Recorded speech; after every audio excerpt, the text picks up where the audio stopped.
little after 7 a.m. and the heat index is already pushing 100 degrees.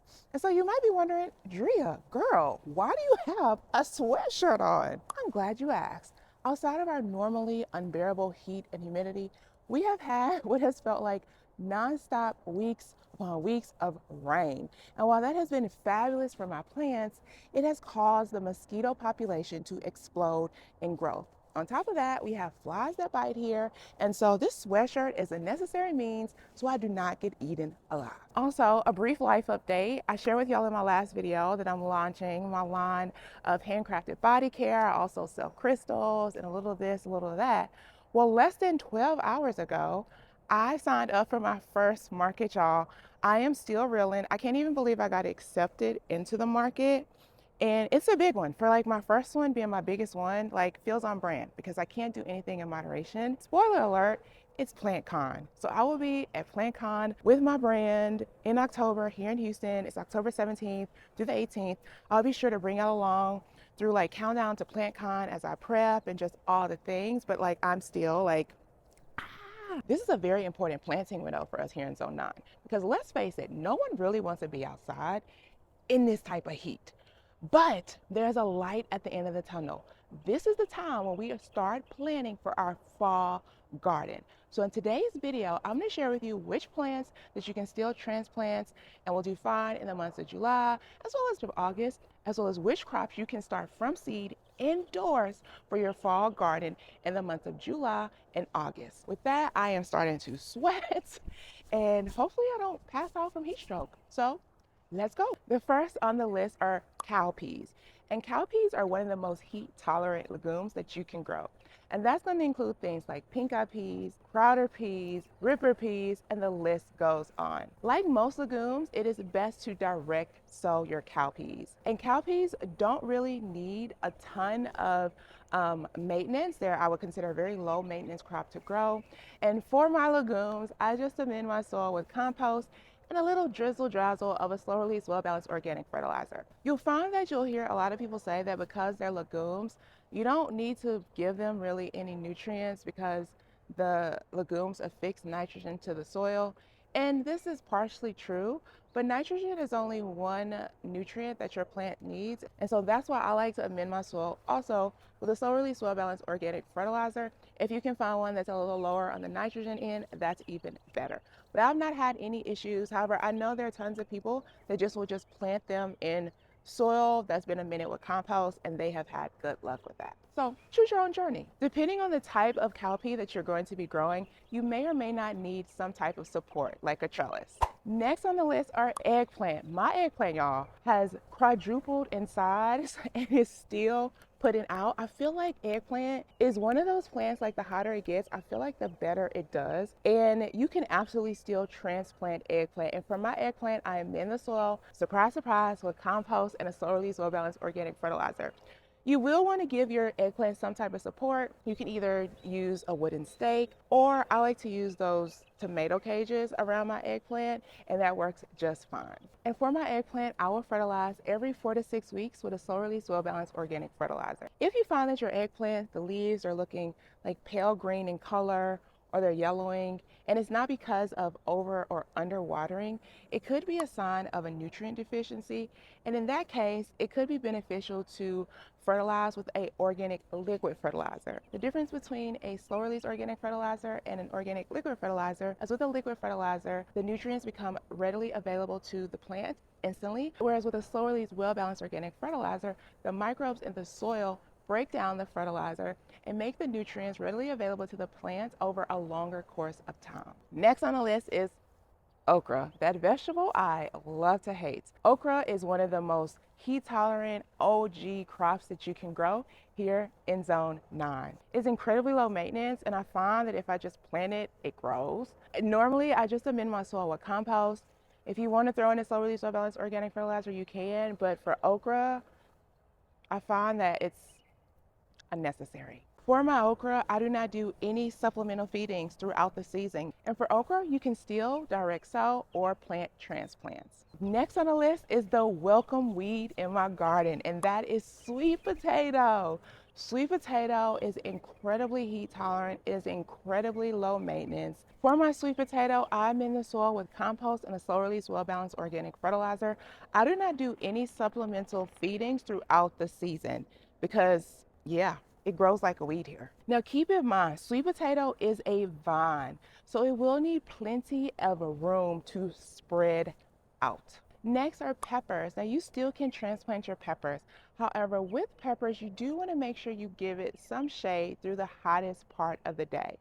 And you're better off growing smaller peppers as opposed to the bigger, bulking bell peppers this late in the season. And for my peppers, I'm in my soil with compost and a slow release soil balanced organic fertilizer, and I will fertilize every 4 to 6 weeks. And peppers, similar to eggplant, will need some type of support, and a simple stake or a small tomato cage will do just fine. Next are your heat tolerant cucumbers, like Armenian cucumbers. For cucumbers, I always find that it's best to direct sow.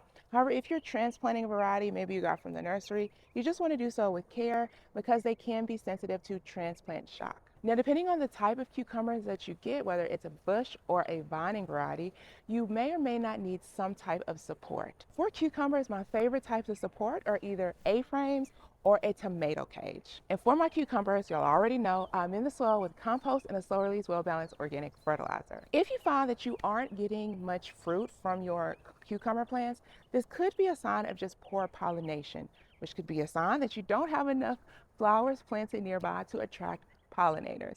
In this instance, I recommend hand pollinating, and so that's simply going to mean taking pollen from the male flower of the cucumber to the female flower. And to do this, you can use a paintbrush, makeup brush, Q-tip, or you can simply take off the male flower and kind of dip it on top to the female flower to ensure pollination. Next on the list, you technically can still grow squash. However, at this point in the season, like the squash vine borers are just so bad. I have just given up this season. Like this season especially, they were just so bad. And I got tired of like succession planting for them. And then it was all this news about like the screwworm and how they were attracted to squash. I was just like, I can't be bothered. I can't be bothered. But technically, you can still plant squash.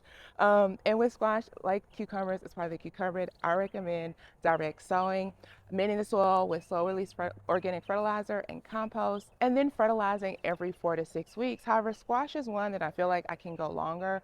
It doesn't need as much fertilizing as some of my other plants. So grow at your own risk. Squash vine borers, I'm triggered. I'm traumatized. I'm traumatized. Next is eucalyptus, which is one that I forgot to mention in my previous videos. But eucalyptus is incredibly heat tolerant. So if you can get your hand on eucalyptus, highly recommend. I actually bought mine as transplants. I have started them from seed in the past. I wouldn't recommend direct sowing them specifically, but they do incredibly well in the heat. I actually have mine planted in a container, and then when it gets cold, I put it off in my shed just so it doesn't get damaged. However, last year it did get hit with the cold and it just grew back. Can't recommend eucalyptus enough. And for my eucalyptus, I am in the soil, compost, slowly soil balanced organic fertilizer, but I don't do many feedings throughout the season. I kind of forget about it, and it's in a container and it looks just healthy and happy, but I don't find that it needs a ton of nutrients if you set it up right. Next is also a weed in my garden, and that is Malabar spinach. I still am ashamed to admit this. I grow it. I think it's gorgeous. It is a gorgeous, gorgeous plant. And I have used it for like ornamental purposes. I think it looks gorgeous in the garden. I think it's just pretty. I have still yet to eat it, to try it, because y'all have freaked me out about how mologynous it is, and that if I don't like okra, I'm not gonna like Malabar spinach. Y'all got me scared. You know what? Should I try it today? I think we're gonna try it together. At the end of this video, I'm gonna harvest some Malabar spinach. I'm gonna try it fresh, and I'm gonna saute some, and I'm gonna tell you all what I think about it.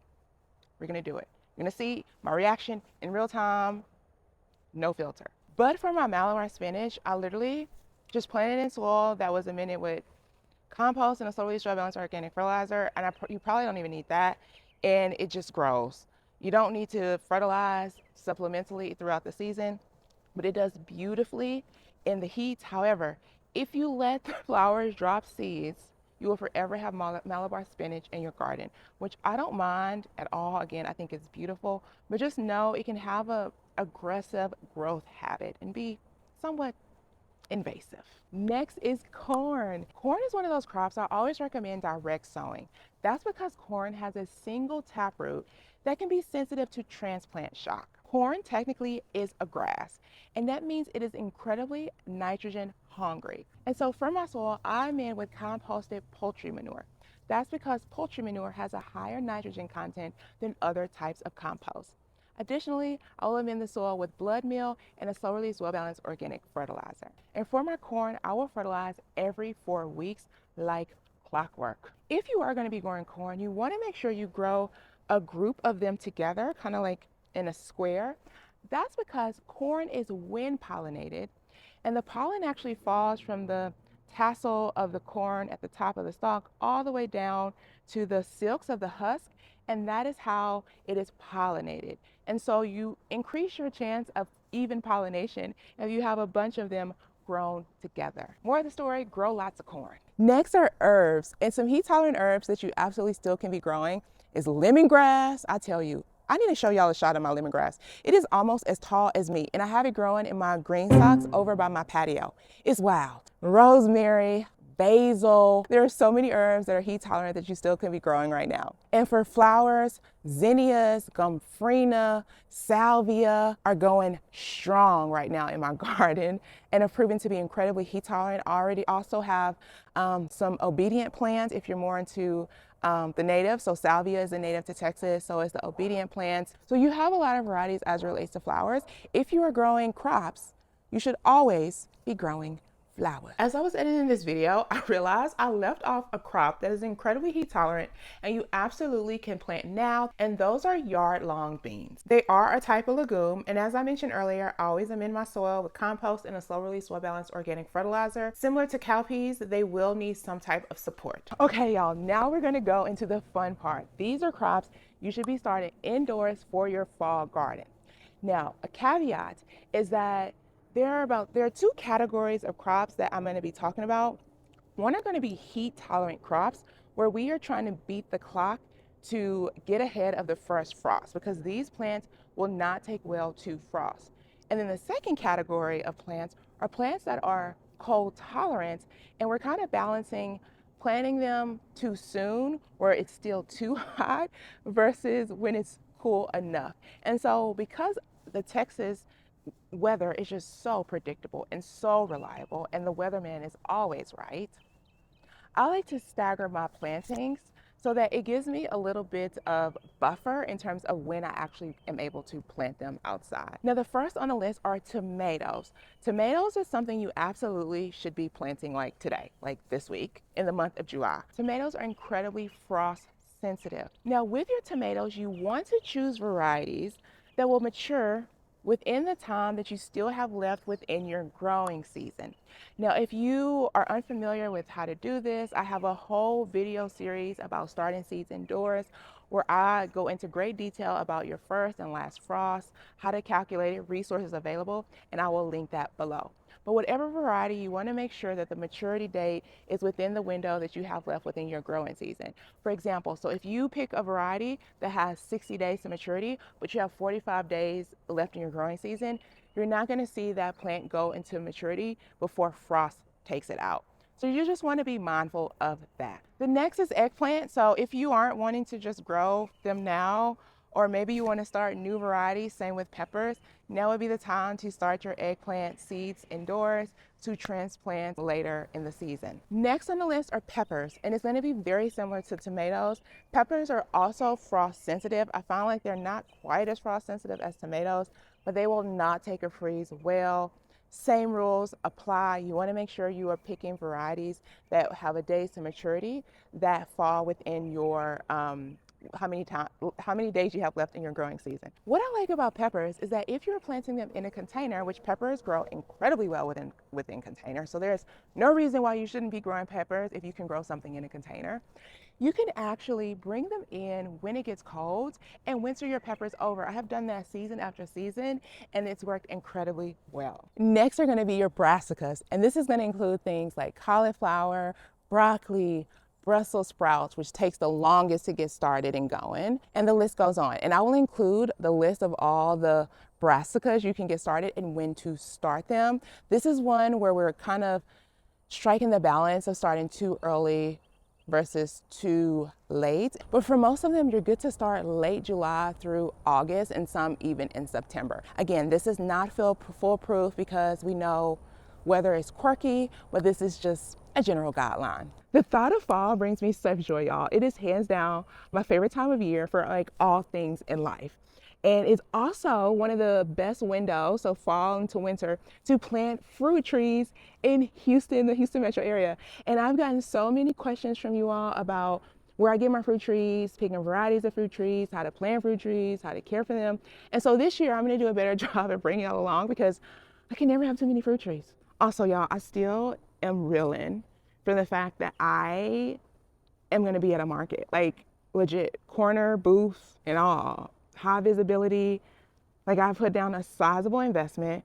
So it's like, when I did that, like up until now, it's been great. Oh yeah, I'm launching, my body care line and doing this, but it all felt like a concept or idea. Now it feels real. So it is going to be grind time, Plantcon 2026, October 17th through the 18th.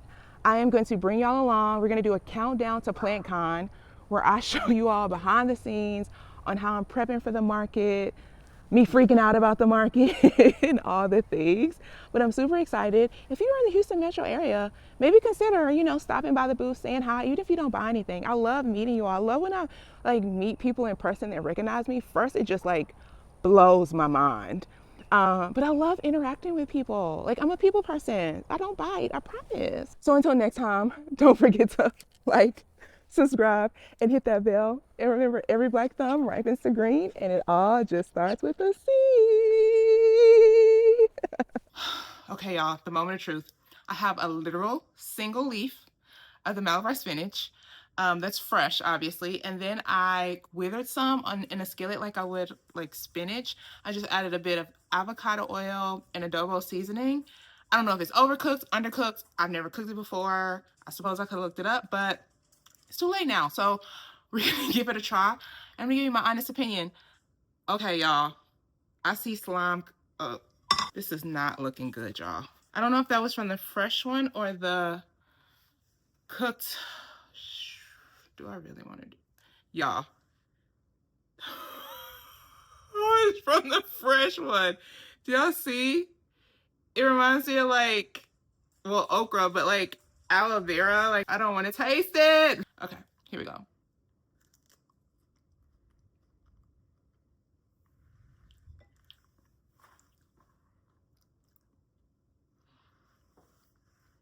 Y'all, I mean, it's got,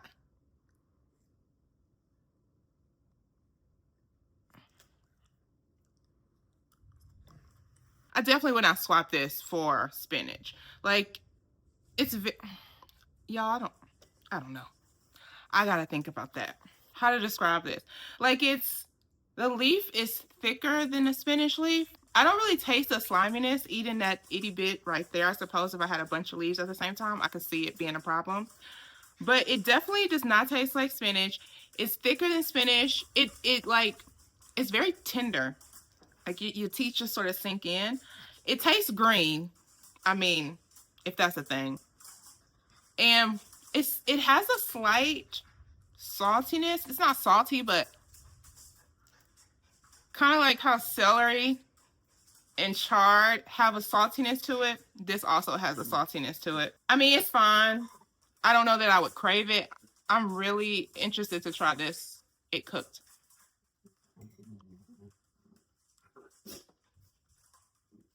Okay, y'all. It's giving okra. It's giving slimy. Cooking, definitely. It actually kind of reminds me, it tastes like okra cooked. Maybe it's a seasoning. It may be in my head. But the sliminess is definitely more pronounced when you cook it, as opposed to if you just eat it raw. So, won't be eating that again.